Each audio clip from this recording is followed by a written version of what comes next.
Welcome to this edition of In-Depth Alaska. I'm Tracy Sinclair. With the increased possibility that Mount Spur could erupt, we wanted to find out what plans are in place in the event of a volcanic eruption in the state. Reporter Olivia Nordyke sat down with Jeremy Zedek, Public Information Officer with the State of Alaska Division of Homeland Security and Emergency Management, to find out. Here is an extended version of that conversation. If you could maybe give me a summary of your role when you're overseeing things like emergency management and sort of what you're looking at in terms of expecting this volcano eruption. Well, as the state's emergency management agency, DHS-EM is responsible for coordinating the state's response to disaster events. And how this usually works is when a local community is impacted by a disaster and it overwhelms their local capability to respond, they can turn to the state. We'll look at the resources that we have within the state, try to address those critical needs. And then from there, if we don't have the resources within state, we can start to ask active duty military or other resources to come in and help out. But all disasters start locally, and then we move to a statewide response and then a federal response if that's necessary. So in the case of the pre-eruption for Mount Spur, what we've been doing is really taking a look at what the realistic outcomes of a eruption are, and what are some of the things people should do if an eruption does take place. I would love it if you could tell me a little bit about the preparation before an eruption, and like what, I guess, preventative maintenance. We can't prevent the volcano from erupting, but what are you expecting in terms of like preventing panic or preventing more help that might be necessary? First, we want people to understand the type of eruption that could occur at Mount Spur. And to do that, we take a look back at previous eruptions. In 1992, about 1/8 of an inch of ash was deposited on areas of Anchorage. In 1923, when it erupted, we saw about 1/4 inch of ash. We would anticipate that future eruptions at Mount Spur, we would see approximately around that amount of ash. It may be a little bit more, but we don't anticipate to see drastic increases in the amount of ash that's coming down. It's relatively minor. We're not talking about a major catastrophe. In the 1992, when it erupted, there were air quality advisories that were issued, and the Ted Stevens, at the time, the Anchorage International Airport, now the Ted Stevens International Airport, was closed for about 20 hours. So there can be disruptions to air travel. It does become a little bit more dangerous to travel through areas where there's active ashfall. And we want people to be aware of the danger and kind of take preventative steps to protect themselves and protect their vehicles. What do those preventative steps look like in terms of like protecting even the value of your vehicle or preparing like filters for your homes? Can you describe what that would look like? Well, first of all, the big hazard that we would see from Mount Spur is people inhaling ash. And this can be during the ashfall event or afterwards when they're outside and there's high winds can kick up that ash. They might be cleaning up the ash or mowing their lawn, and that can pick up the ash. And breathing that ash in is just not healthy. Breathing any kind of material in isn't good for us. So what we first want people to do is, if they're going outside during the ashfall or times when that ash is being kicked up, to wear a mask. You can use an N95 mask, but really any type of cloth face covering or mask over your face that's preventing that ash from entering your lungs is going to be better than having no mask at all. Second, we want you to keep that ash off of your skin. And if you do get a lot of ash on your skin, to wash it off. If your pets are being rolling around in the ash or getting ash on them, to clean their paws, clean them off, and get that ash off off of them. Try to prevent the ash from entering your home. So if you have any doors that are open or windows, you want to close those and make sure that your home is as ash free as possible. You can run air filters inside your home, change those filters or clean them often. For your vehicle, if you can avoid driving through ash, that's really best. We understand that people will still need to drive around.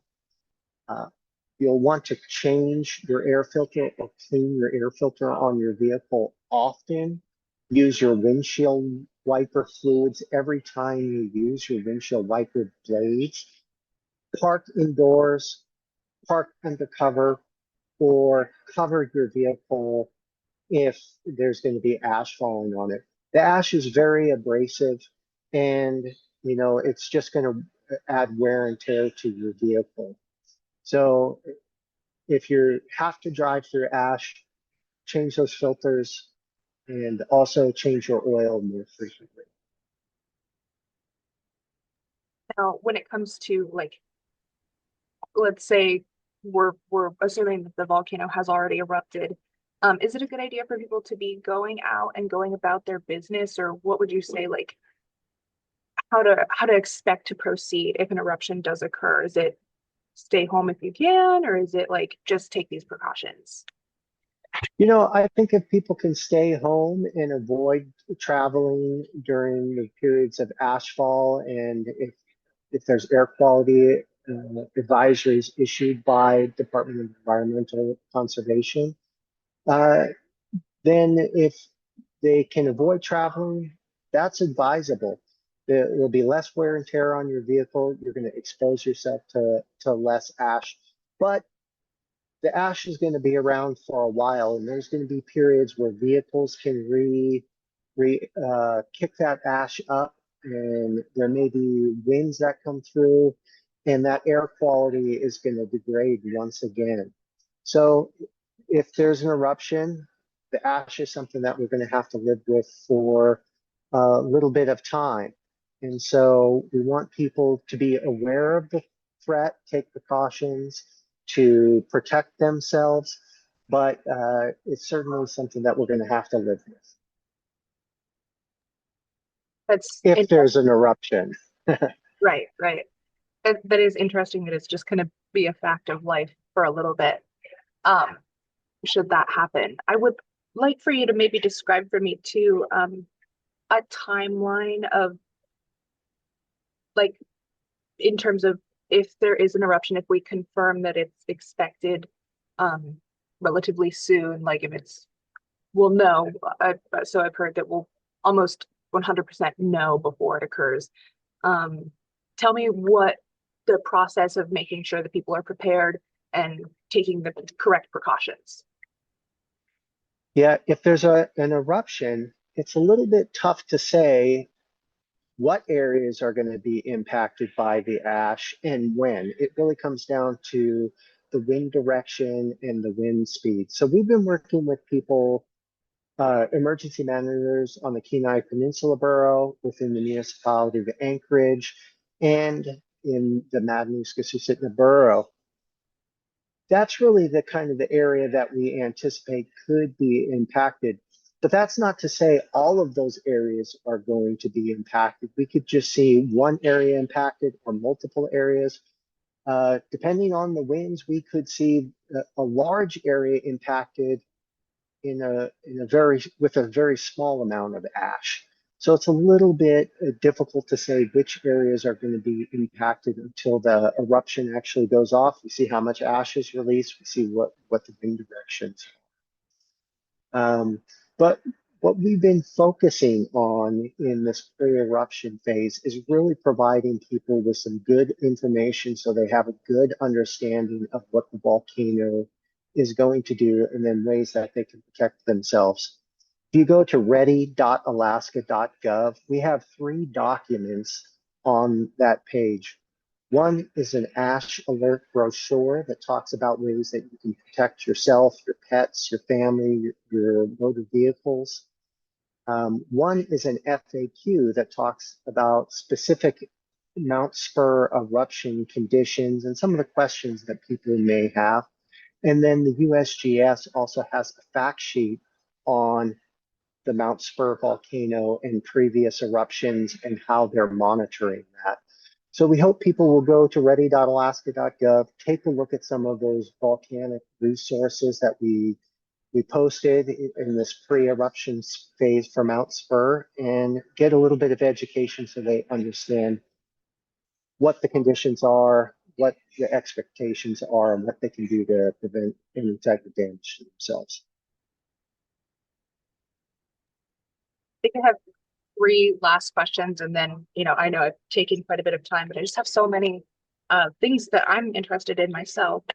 I would first like to hear some of the effects, like on health, that this could have. I know we're talking about ash is abrasive and it's not good to breathe in any sort of particles into the lungs, but could you just maybe describe some of the risks that people are maybe at and why they should be taking precautions? Well, respiratory issues is kind of the primary concern with ash. So people with any type of respiratory problems that are pre-existing may have more trouble breathing. We encourage people to use masks, N95 or other masks when they're outside and they're exposed to the ash. But people with respiratory illnesses may want to consider wearing a mask when they're indoors. Now, they should talk to their physician and consult their medical provider. If it becomes difficult for them to breathe with a mask on, then that's another consideration that they should talk to their physician about. Ash can also be very abrasive on your eyes. So people with contact lenses have also um, mentioned that that can be kind of an irritant to their eyes. So it's recommended that you wear glasses if you have the choice between contact lenses and glasses. Getting ash on your skin can really irritate your skin as well. So if you can get it on your skin, you should wash that off as soon as possible. And then we want to just be extra sensitive about around people that are elderly, medically fragile, or very young children, as they might have more difficulty breathing, and take some steps to uh, get them into a cleaner environment and not exposed to as much ash. I know you've said several times, but I just want to clarify, like, are you basically saying like N95 is what you should be doing, but go with a face covering, period, if it's not possible to secure that? But is that preferred? Is that the best way to prevent things? Yeah, N95 masks really kind of offer a really good level of protection. What we saw during COVID, that those N95 masks could be hard to get a hold of, and that may be the case if you see in a volcanic eruption as everyone goes out to purchase those N95 masks. So if you can't get a hold of an N95 mask, a surgical mask, a cloth mask, any type of mask that can filter out some of that ash is better than no mask at all. So you just want to make sure that that mask is tight fitting around your face, no matter what type of mask it is, and that there's not a lot of air gaps in there. N95 is kind of the ideal mask to use, but if you can't get a hold of those, use what you've got.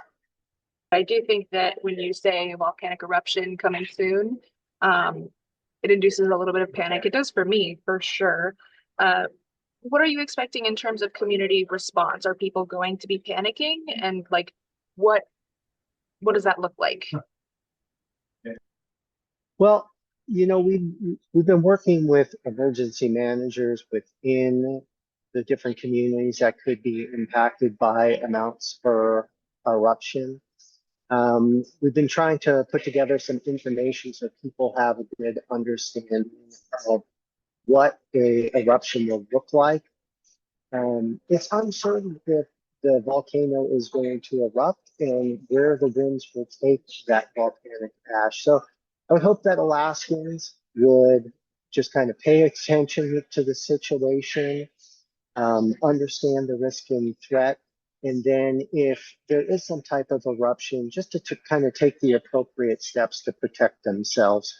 We're not anticipating that this event will be something that prolong or damages our infrastructure, has prolonged interruptions to our air traffic or to our ground transportation. So just be aware and take our recommendations on ways that you can protect yourself and do what Alaskans do best, and that's be resilient. It's always, I didn't grow up here, so it's always so fun for me to hear that from, I hear it all the time, is like, do what Alaskans do best. And people never say that about being from Colorado or New Mexico or something. So I love hearing that. Last question officially, and then I'll let you give me anything you feel like we need to follow up on. But what are you expecting in terms of air travel? Are you thinking, is there any way to know before the volcano erupts? Like, do people need to be worried about their trips that are scheduled for the end of March? Anything about that? Well, if there is an eruption, the best thing that you can do is check with your air carrier to see if your flights are being delayed or rescheduled. The Alaska Volcano Observatory, the National Weather Service, and the FAA are tracking this ash cloud, and they actually have really good scientific tools to measure where the ash is going to impact and make some really accurate forecasts. So they can predict with some really high level of certainty when air travel needs to be delayed or rerouted to other airports to make sure that that air travel is safe. So our scientific community and our aviation community are really keeping a close eye on that, because that is one of the major risks from a volcanic eruption. Is there anything that you want to follow up on? Is there anything you feel like I might have left out that you think is worth mentioning? Well, I would just say that for the last couple of weeks, we've really come together at a bunch of organizations have come together. Folks like the National Weather Service, Alaska Volcanic Observatory, our state agencies like the Department of Transportation and Public Facility, DEC, and DNR. We've had our local emergency management agencies from the Mat-Su, Anchorage, and Kenai Peninsula Borough. And we've had utility providers and others really coming together to put together a package of information for people so they have a good understanding of what the Mount Spur eruption would look like and what they can do to protect themselves. Thank you to Jeremy Zedek with the State of Alaska Division of Homeland Security and Emergency Management. And thank you for listening to In Depth Alaska. Please like and follow this podcast.